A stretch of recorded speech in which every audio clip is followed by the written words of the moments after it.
Bonjour à tous, soyez les bienvenus pour suivre avec nous cette nouvelle édition de 15 heures dont elles sont les faits marquants de l'actualité.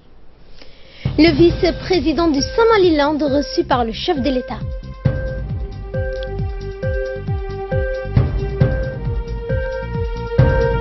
Également dans les titres, en moins 8 morts lors du passage d'une tempête en Afrique du Sud.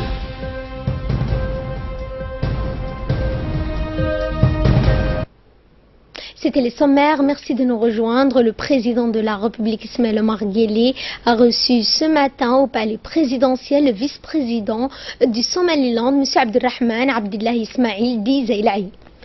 Le vice-président du Somaliland était accompagné du ministre d'État chargé de la planification, Ousmane Hassan. Au cours de l'entretien, plusieurs sujets d'intérêt commun dont les relations fraternelles, d'amitié, de coopération entre les deux peuples frères ont été évoqués. On prépare à cette audience le ministre de l'Agriculture, de l'Élevage, de la Paix, M. Mohamed Ahmed Ahwale, le deuxième vice-président de l'Assemblée, M. Mohamed Barkhad Daoud.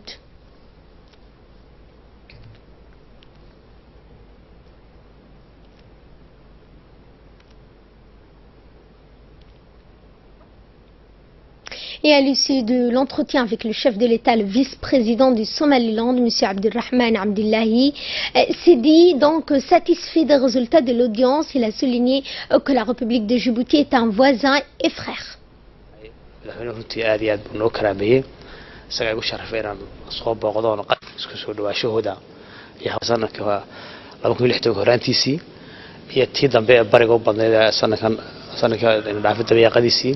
runtii aad iyo aad baan uga mahadnaqaynaa madaxweynaha Djibouti uuna naga gacan qabtay maanta alxamdulillah meel fiican bay howlo marayaan iminka saa sheegtay xogaa xanuunkaas ayaa jiray oo dalka dilaacay oo inta badan qoyaankii iyo roobka ugu daayay fidistiisu nagu farabaatay taa qudheedana waan ka wahan wuxuu naga qaban karaa waa diyaar biyo naga qabto. Dans le reste de l'actualité, clôture du concours régional de mémorisation du Saint-Coran, le ministre des Affaires musulmanes, de la Culture et des Biens Waqf, Moumin Hassan Barre, a présidé ce jeudi la cérémonie de clôture de la 18e édition du concours régional de mémorisation du Saint-Coran, intitulé Prix du chef de l'État. Cette cérémonie de clôture s'est déroulée au Palais du Peuple en présence de plusieurs membres du gouvernement et plusieurs ambassadeurs ulama et prédicateurs. Les candidats à ce concours de lecture du Saint-Coran se sont distingués pour démontrer qu'ils maîtrisent parfaitement et par cœur les versets du Saint-Livre de l'Islam dans son intégralité, soit les 30 juges ou les chapitres, mais aussi les 20 et les 10 juges. Outre donc Djibouti, les autres participants sont venus de la Somalie, du Soudan, de l'Ouganda, du Kenya, du Yémen, des îles Comores et de la Tanzanie. Dans un discours prononcé à cette occasion, le président du jury, Cheikh Mahmoud Ahmed, a précisé que cette 18e édition s'est déroulée dans de bonnes conditions et les critères de désignation des meilleurs candidats s'est faite de manière transparente et intègre. De son côté, le directeur des affaires musulmanes, Al-Saleh Ahmed Abdallah, à ce concours est le plus important au niveau de l'Afrique de l'Est. Il est organisé chaque année durant le mois béni du Ramadan. Le président de la République devra recevoir les gagnants de ce concours de mémorisation du Coran. Et au cours de cette même cérémonie, le ministre de la Culture et des Biens Waqf de la Culture, donc, M. Moumin Hassan, a prononcé un discours dans lequel il a exprimé sa satisfaction de participer à la clôture du concours régional de mémorisation du Saint-Coran appelé Prix du chef de l'État, et a donc profité de cette occasion pour adresser ses félicitations aux lauréats du concours qui, selon lui, consolident les liens de fraternité, de compréhension mutuelle entre les peuples d'Afrique de l'Est. Le ministre a exhorté les ulama et les prédicateurs à mettre donc en évidence le vrai message de l'islam. Le ministre de la Culture et des Affaires musulmanes en cette rencontre illustre la volonté donc des autorités du pays et surtout du président Guelleh à encourager l'apprentissage du texte sacré de l'islam afin de mettre les jeunes et à donc leur permettre d'enquérir les valeurs. Il a souligné que ce concours est devenu un événement régional attendu. Les lauréats ont également exprimé leur grande satisfaction d'avoir donc pris part à ce concours, ainsi que parmi nous, ils ont apprécié toutes les attentions prises à leur égard. Les lauréats ont exprimé donc que les gagnants à ce concours seront reçus par le chef de l'État et en même temps récompensés.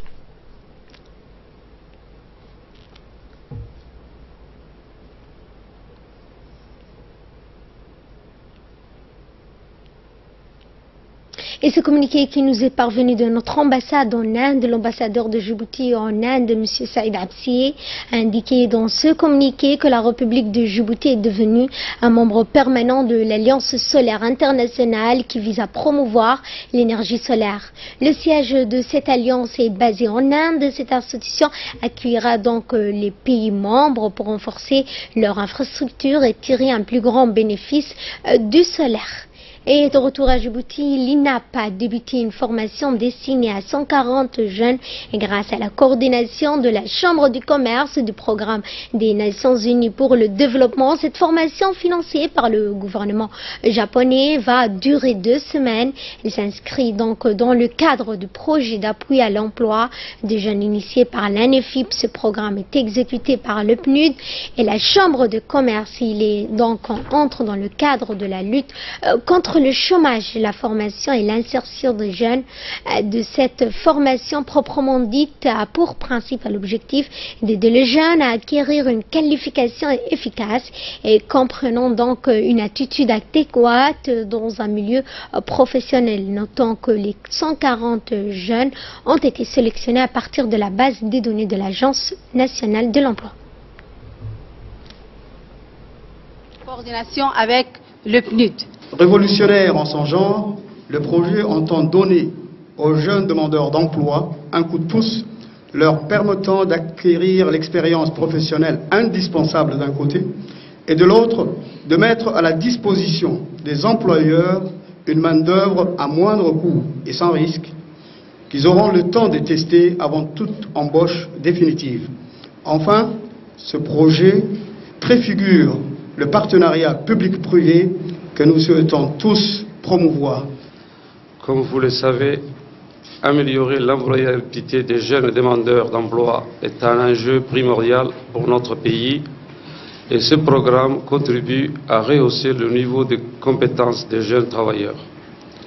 Le module professionnalisation contenu dans cette formation aide les jeunes à améliorer leur aptitude professionnelle, à développer l'ensemble des savoirs et savoir-être au sein d'une entreprise. Et sur les 140 jeunes placés dans les entreprises l'année dernière, lors de la première phase du projet, 57 jeunes ont été définitivement recrutés par les dites entreprises, soit une réussite de 41%. Pour plus de précision, écoutons les différentes parties. D'abord celle des représentants du PNUD et l'ambassadeur du Japon à Djibouti. À l'instar des pays africains, la lutte contre le chômage des jeunes est une priorité parmi les priorités pour la République de Djibouti. Afin de mieux combattre ce fléau, le gouvernement de Djibouti s'est doté d'une politique nationale de l'emploi. Le présent projet, financé par le gouvernement du Japon et exécuté par le PNUD, est tiré de cette politique. Et bien sûr, ce projet n'aurait pas vu le jour sans l'appui constant du ministère du Travail et la participation active de la Chambre de commerce. La formation qui nous réunit ce matin a pour but d'aider les jeunes à acquérir les comportements et attitudes à avoir en milieu professionnel. Les 140 jeunes ont été sélectionnés de manière transparente et collégiale, à partir de la base de données de l'Agence nationale pour l'emploi, la formation et l'insertion professionnelle. À la fin de leur formation, les jeunes seront placés dans des entreprises de la place pendant une période de 8 mois. Cette année, pour mettre toutes les chances du côté des jeunes, la Chambre de commerce leur dispensera des cours du soir en langue, français, anglais, informatique, bureautique, technique de secrétaire, etc. Ce programme est composé de plusieurs aspects, comme non seulement la formation théorique, mais aussi la formation pratique. Donc c'est un excellent partenariat entre le gouvernement djiboutien, le PNUD et la Chambre de commerce, donc le secteur public et privé. Alors, le développement des ressources humaines, c'est un des clés pour le développement d'un pays. Le Japon a connu, selon leur propre expérience, l'importance, disons, primordiale du capital humain. Alors, Djibouti, bien sûr, le gouvernement djiboutien a mis beaucoup d'accent sur le développement du capital humain, surtout chez les jeunes. Écoutons à présent les propos du secrétaire général du ministère du Travail. Par ma voix, Monsieur le ministre du Travail exprime sa gratitude au gouvernement japonais qui a bien voulu reconduire le financement du programme de ce projet et offrir ainsi de nouvelles opportunités d'insertion à nos jeunes. Ce geste témoigne du soutien permanent du gouvernement japonais au peuple djiboutien et de son attention particulière à l'endroit de notre jeunesse. La réussite de ce projet amorce le constat qu'un partenariat public-privé structurant pouvait s'établir au bénéfice de l'emploi et de notre jeunesse. Grâce à l'adhésion collective de tous les partenaires impliqués dans ce projet et leur capacité à agir ensemble, un travail considérable a été accompli dans le domaine de l'insertion professionnelle. Chaque acteur a pleinement rempli sa mission. Je forme de vœux pour que cette relation privilégiée se pérennise pour permettre de progresser et de franchir une nouvelle étape. Dans quelques instants va débuter la formation destinée à préparer les jeunes stagiaires à la vie de l'entreprise. Nous leur demandons de saisir l'opportunité qui s'offre à eux, de s'approprier les valeurs professionnelles, de respecter la hiérarchie, d'être assidus et de faire preuve d'un savoir-être exemplaire. En dépit des actions d'insertion réussies, le niveau du chômage reste élevé dans le pays. Il est la source de tous les maux de la société. Il y a donc urgence à travailler collectivement, s'engager pour la cause de l'emploi et offrir des raisons d'espérer à notre jeunesse. Autre actualité de ce 15h, une cérémonie clôturant une formation de quelques 169 policiers somaliens s'est déroulée hier avec la remise de récompenses aux moniteurs djiboutiens et de médailles aux formateurs italiens. Cette formation axée sur les connaissances nécessaires dans les divers domaines comme le contrôle du territoire, le maintien de l'ordre public, les techniques de police judiciaire et scientifique, la protection de l'environnement et des personnalités importantes du côté des formateurs italiens. Les officiers ont été élevés au rang de chevaliers de l'ordre du 27 juin. Les officiers italiens ont été donc reçus cette distinction des mains du colonel Abdullahi Abdi, directeur général de la police nationale. La cérémonie d'hier s'est clôturée par un échange de cadeaux de part et d'autre, rappelant en effet que quelques 169 participants, dont une trentaine d'officiers et 143 agents de la police de la Somalie, ont bénéficié depuis donc le 7 mars au 7 juin d'une formation intensif. Et au box, cette fois, les contingents de l'armée se trouvant dans les régions de l'intérieur, qu'il s'agisse d'Obok, de Tadjoura, ont marqué le 40e anniversaire de la création des FAD. Qu'il s'agisse d'Obok, nous allons donc voir avec ces images quelques défilés et parades militaires. Regardez.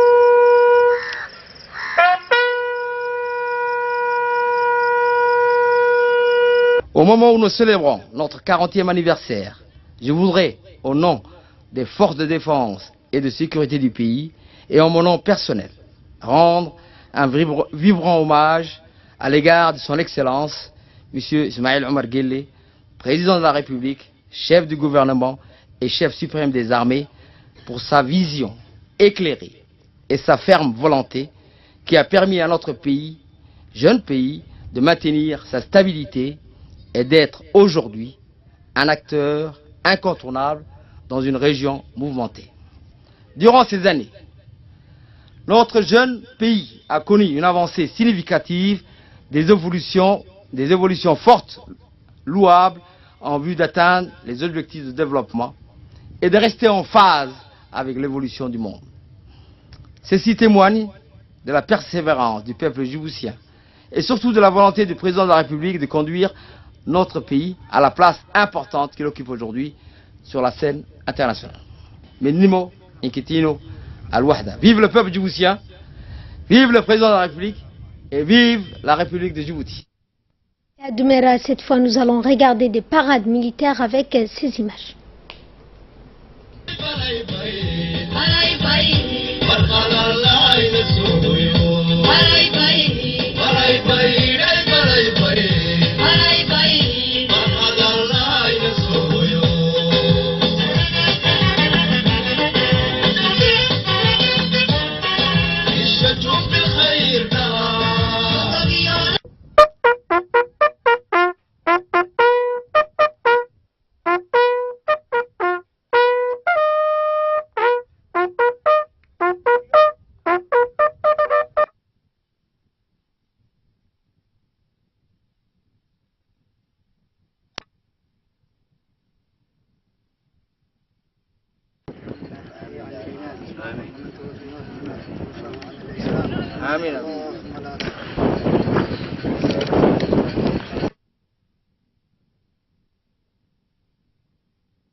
Je profite de cette opportunité pour exhorter l'ensemble de nos concitoyens à maintenir fermement notre unité, comme nous l'avons toujours fait depuis le référendum de 8 mai 1977, afin de garantir notre prospérité. Aussi, c'est pour nous l'occasion de se rappeler notre histoire et parcours remarquable de notre nation, traduisant la détermination, l'abnégation et l'abnégation d'un peuple uni. 40 années d'existence marquées par l'effort et le sacrifice des hommes et des femmes qui se sont dévoués pour garantir la paix et prospérité de notre pays. Et à l'instar de la ville de Djibouti, les célébrations se sont poursuivies également dans la ville de Dikil. C'est tôt le matin, le 6 juin, que cette cérémonie a débuté sous la houlette du chef de corps, et les autorités de la région de l'unité, élus locaux et les Uqal ont participé à la cérémonie avec une forte présence de la population. C'est enfin en mémoire des martyrs que l'armée, le chef de l'armée a déposé une gerbe de fleurs sur le monument des martyrs.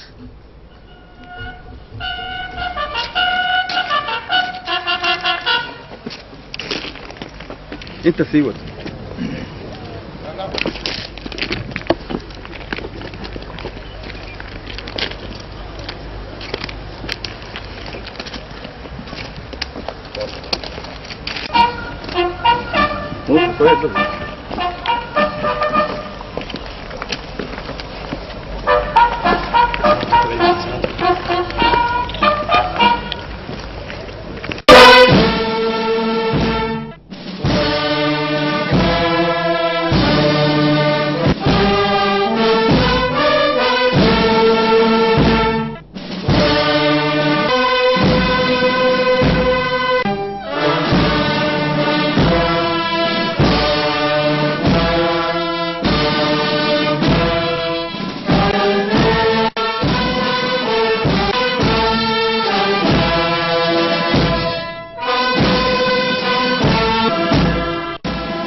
À présent de suivre le discours du général lu par le chef de corps de Dikili. Excellence, Monsieur le Préfet, Excellence, Monsieur le Président du Conseil régional, Messieurs les élus régionaux, Madame, Messieurs les élus régionaux, excusez-moi, Messieurs et Madame les responsables des services déconcentrés de l'État, Messieurs les ocals et sages de la région de Dikil, mes chers amis retraités des forces armées djiboutiennes, Mesdames, Messieurs, honorables invités, permettez-moi de vous lire en ce 6 juin 2017 l'ordre du jour du général Semga à l'occasion du 40e anniversaire de la création des forces armées djiboutiennes. Officiers, sous-officiers et militaires du rang, marins, aviateurs et personnel civil des armées, en ce 40e anniversaire de nos forces armées, c'est pour moi un plaisir de vous adresser mes vives félicitations et vous exprimer au nom de la nation tout entière et à mon nom personnel toute notre reconnaissance. Profitant du mois béni du Ramadan, je vous adresse à vous et vos familles mes meilleurs vœux. Que le Tout-Puissant accepte notre jeûne et purifie nos cœurs. Que ce mois sacré nous apporte santé, prospérité et paix dans notre pays et dans le monde tout entier. En ce moment solennel, nous portons une pensée très émue à l'égard de nos martyrs qui ont donné leur vie pour l'honneur de la patrie. Je vous invite à respecter une minute de silence pour réciter la Fatiha à leur mémoire. Et à Holhol, cette fois comme dans l'ensemble du pays, dans la localité de Holhol, les festivités du 40e anniversaire de la création de l'armée djiboutienne ont débuté le 6 juin dernier. C'est par la lecture d'un verset du Saint-Coran à l'école militaire Hassan Goulet, créée le 21 février 1980 sous le commandement du colonel Omar Ali Guedi. Les 450 nouvelles recrues ont été formées au sein de cette école depuis le 5 décembre 2016, sont donc mobiles pour la célébration de ce 40e anniversaire.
الذين قتلوا في سبيل الله أمواتا وعلى آله وصحبه أجمعين.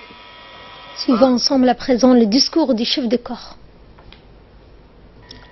Ordre du jour du SEMCA à l'occasion du 40e anniversaire de la création des forces armées djiboutiennes. Officiers, sous-officiers, militaires de rang, aviateurs, personnel civil des armées.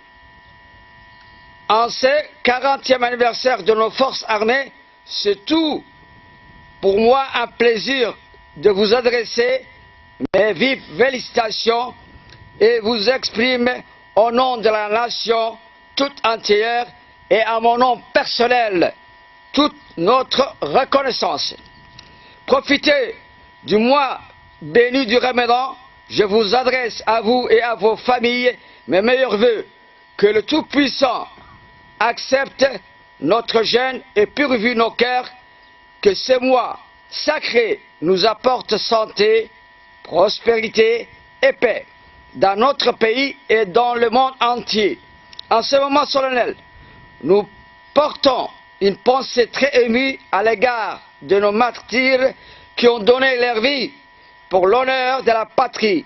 Je vous invite à observer 1 minute de silence pour réciter le Fatiha. Amin. Officiers, sous-officiers, militaires de rang, l'anniversaire de notre armée est l'occasion pour nous d'évaluer nos missions et d'envisager de nouvelles perspectives dans le cadre de la montée en puissance de nos forces armées. À cette occasion, je tiens à vous exprimer ma fierté pour votre développement dans l'exécution de l'ensemble de vos missions partout où vous êtes appelés à œuvrer pour la considération de la paix et de la sécurité de notre pays. J'exprime ma gratitude à l'ensemble des personnels civils des armées qui nous accompagnent durant toutes ces années pour leur fidélité et leur dévouement dans les tâches diverses qu'ils exercent au sein des armées. Mes félicitations vont aussi à l'ensemble des forces de sécurité du pays pour leur attachement constant et leur abnégation à veiller à la sécurité et à la protection de nos concitoyens et dans leurs biens. En ce qui concerne le défi sécuritaire, l'environnement international marqué par une croissance de troubles et d'actes terroristes, nous confrontons à une instabilité presque partout dans le monde. C'est pourquoi il est si important de consolider la capacité opérationnelle de nos forces de défense et de sécurité et d'accroître notre vigilance. C'est la seule voie qui puisse nous permettre d'assurer la paix et la tranquillité de nos citoyens. Et de là, nous allons en Afrique du Sud où 8 personnes au moins ont trouvé la mort suite au passage d'une tempête. Donc, cette tempête a touché, a entraîné la fermeture de plusieurs routes, dont celle de la province du sud-ouest de l'Afrique du Sud. 4 d'entre elles sont mortes dans l'incendie de leur maison causé par la foudre et une autre est morte après l'effondrement frappé donc par ces intempéries. Selon les services de gestion des risques et des catastrophes, plus de 2500 personnes ont été touchées par cette tempête, particulièrement dans certains townships. Des vidéos partagées sur les réseaux sociaux montraient le front de mer du Cap battu par la pluie. De forts vents et d'immenses vagues, comme vous l'avez vu sur ces images, ont donc arraché plusieurs arbres et diverses rues de la métropole. Voilà, c'est tout pour ce 15h. Merci à vous de nous avoir suivis. Je vous retrouve après la danne de la Hasr pour le focus.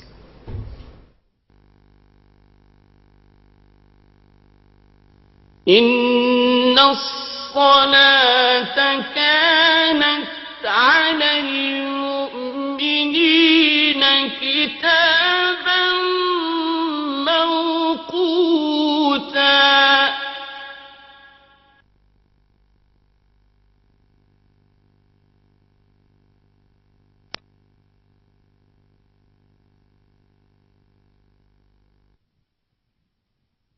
الله أكبر الله أكبر الله أكبر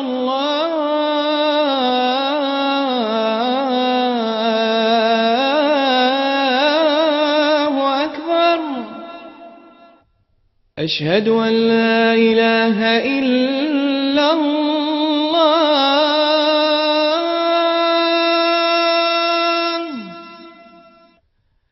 أشهد أن لا إله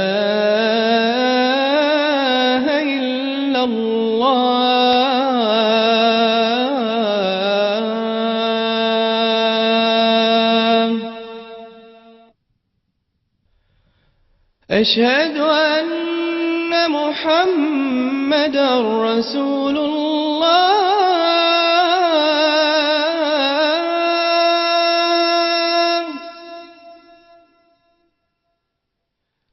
أشهد أن محمد رسول الله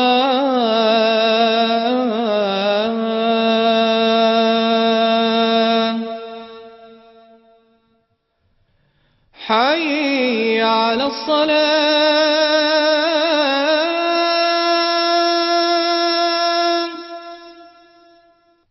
حي على الصلاة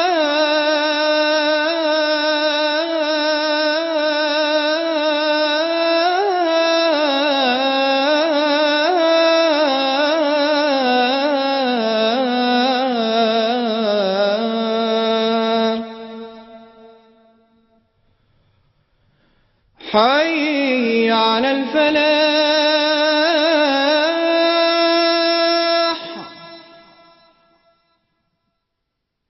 حي على الفلاح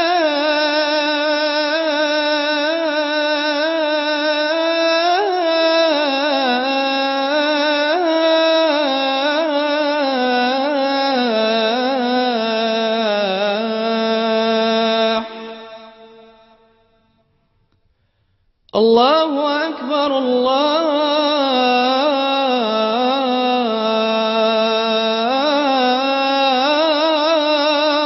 أكبر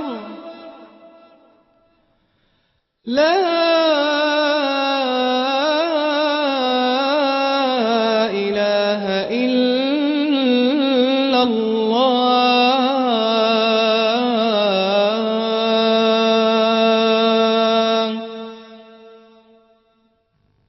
اللهم رب هذه الدعوة التامة والصلاة القائمة آت سيدنا محمدا الوسيلة والفضيلة وابعثه اللهم مقاما محمودا الذي وعدته إنك لا تخلف الميعاد.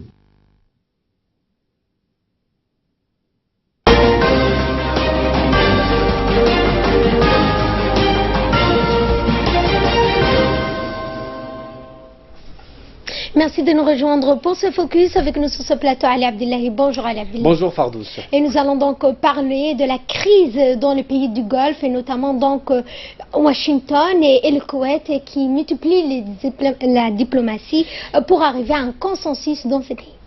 Effectivement, donc des efforts diplomatiques impliquant Washington, Paris et Koweït, Fardous, se sont intensifiés pour contenir la crise sans précédent dans le Golfe qui oppose le Qatar accusé de soutenir le terrorisme et l'Arabie Saoudite et de l'autre côté ses alliés. Cette crise a donné lieu à une série d'appels téléphoniques des présidents comme Donald Trump, Emmanuel Macron en même temps, à une tentative de médiation de l'émir du Koweït qui s'est rendu successivement en Arabie Saoudite, aux Émirats Arabes Unis, mais également au Qatar, le pays dont le litige oppose à ces autres pays. Nous espérons que nos frères au Qatar prendront maintenant les bonnes mesures pour mettre un terme à cette crise, a souligné le chef de la diplomatie saoudienne Al-Jubeir. Pour l'Arabie Saoudite et ses alliés, la balle est désormais dans leur camp de Doha qui doit changer la diplomatie et leur politique à épouser donc le consensus régional sur les sujets sensibles et des mouvements islamistes radicaux et des liens donc avec l'Iran chiite, grand rival donc du royaume saoudien qui est sunnite. Lors donc les Émirats Arabes Unis qui sont à la pointe des critiques contre Doha maintiennent une pression extrême en qualifiant le Qatar de, je cite, champion de l'extrémisme et du terrorisme dans la région. Sans parler donc du changement de régime au Qatar, M. Garkash a exigé un engagement politique incluant le respect des promesses faites lors d'une première crise en 2014, ainsi qu'une feuille de route avec des mécanismes clairs, des mesures. Bref, les pourparlers en coulisses se tiennent à l'instant même où je vous parle pour donc remédier à ces problèmes du Qatar de côté et de l'autre côté. Donc, et rappelons aussi que ce mécanisme de l'exclusion du Qatar de l'Alliance arabe s'est fait à 2 semaines, donc 15 jours depuis l'arrivée de Donald Trump, arrivé avec des contrats juteux pour l'Arabie l'Arabie Saoudite. Effectivement, donc ce contrat de 333 milliards donc de dollars, ou 110 milliards donc de dollars sur des investissements d'armement faits à l'Arabie Saoudite. Et cette donc crise intervient juste après cette visite. Donc aussi d'autres pays comme le Bahreïn, le Yémen, mais aussi la Mauritanie et l'Égypte ont tous coupé leurs relations diplomatiques avec le Qatar. Effectivement, donc la République de Djibouti donc a diminué en même temps restreint donc cette coopération avec le Qatar, mais donc c'est pas donc engagé à exclure donc toute coopération avec le Qatar. Merci Ali pour ces précisions, merci à vous de nous avoir suivis, excellent après-midi à tous.